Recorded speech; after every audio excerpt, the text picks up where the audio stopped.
Hey everybody, it's Skye Schooley here, a staff writer with business.com, and today we'll be talking about effective workplace learning and development. Now, a lack of career development remains to be one of the top reasons why employees are quitting their jobs, so it only makes good business sense that you have some sort of learning plan in place for your workers. This is to not only help them learn and upskill, but also to help them see a path to career development within your organization. Today, I'm joined by Jarin Schmidt, the Chief Experience Officer at Credly, to gain some insight on how you can make your workplace learning and development opportunities effective.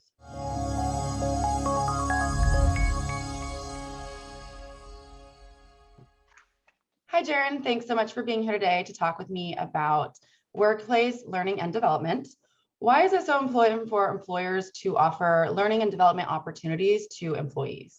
Honestly, I think the workforce has just shifted so much in the last 2+ years right now that I think between skill gaps, working remote, and really wanting to kind of control your own destiny and where you go, you need to have some sort of additional asset that you give to your employees as a benefit. Like we often talk about learning as a benefit here at Credly, and I think the reason for that is that people, aren't necessarily seeing that same sort of upwards trajectory that they do within the corporate ladder, perhaps, or don't have that same expectation of I become an individual contributor and then I manage people. Honestly, I think what we're seeing is that what someone needs to be effective within roles is shifting so quickly that learning and upskilling has become kind of the new thing that is not really replacing, but is augmenting kind of what upward mobility means for someone in their career.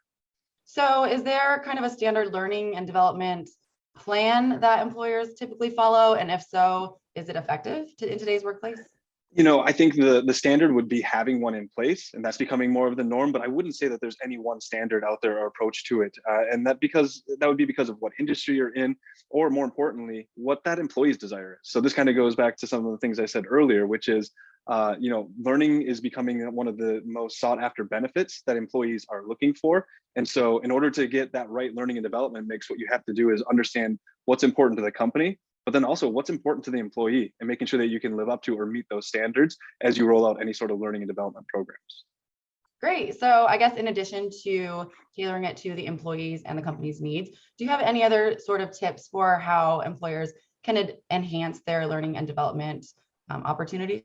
There's the consumer driven aspect of it. So I think what's important of this is that people aren't expecting to go into that compliance training and have, the wonky user experience and like, you're asking them to maybe do something like watch a video and answer some questions. You got to make sure that they aren't getting stuck in sort of a technical issue and that it's an enjoyable experience based on the fact that you're competing with things like YouTube that they interact with on a daily basis, right? And so I think first and foremost, it's about making sure that user experience is there. And I think then the second item of it is making sure that they can understand or connect the dots to where that learning is going to benefit them within the workplace. So, for the longest time, it was like, we have all of this learning for you. Why aren't you going after it? So, because I could do that until my face turns blue. It doesn't mean that it's actually going to result in my career ambitions, or it's going to allow me to get to that next promotion or that next lateral move that I want to make.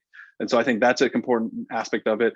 And then last but certainly not least, there's the idea of giving them that recognition, of making sure that as you invest in them, that they can go ahead and promote that out to the external world, that not only are they getting the benefit and the recognition from their social peers or their networks that they are making an investment in upskilling, but also that people can see that that's like reflective of working at that organization, and that also will then draw talent to your organization.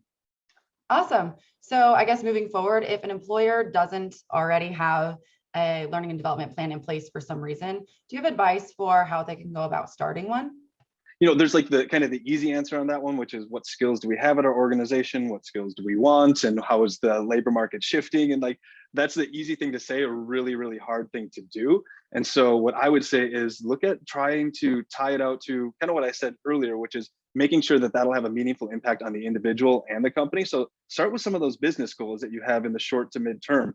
Are there things that you have around your culture of data or storytelling or presentations? And can you actually tie, if you were to train someone in those, how that would actually benefit the organization and ultimately their career? So I think there's like the standard answer, which is look at what skills you have and find the gaps, right? Like that's not as it's easier said than done.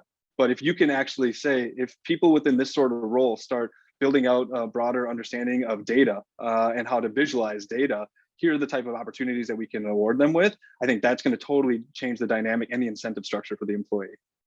So that was pretty much all that we had for today. But before we wrap up, do you have any final advice for employers on learning and development opportunities in general? I would say just don't underestimate how important that is to the workforce right now.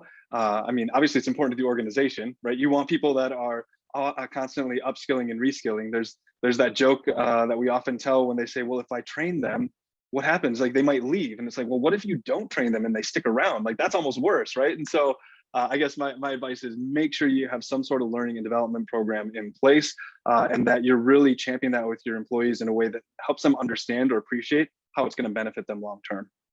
Awesome. Well, that was all that we had for today, Jarin. Thank you so much. Thank you.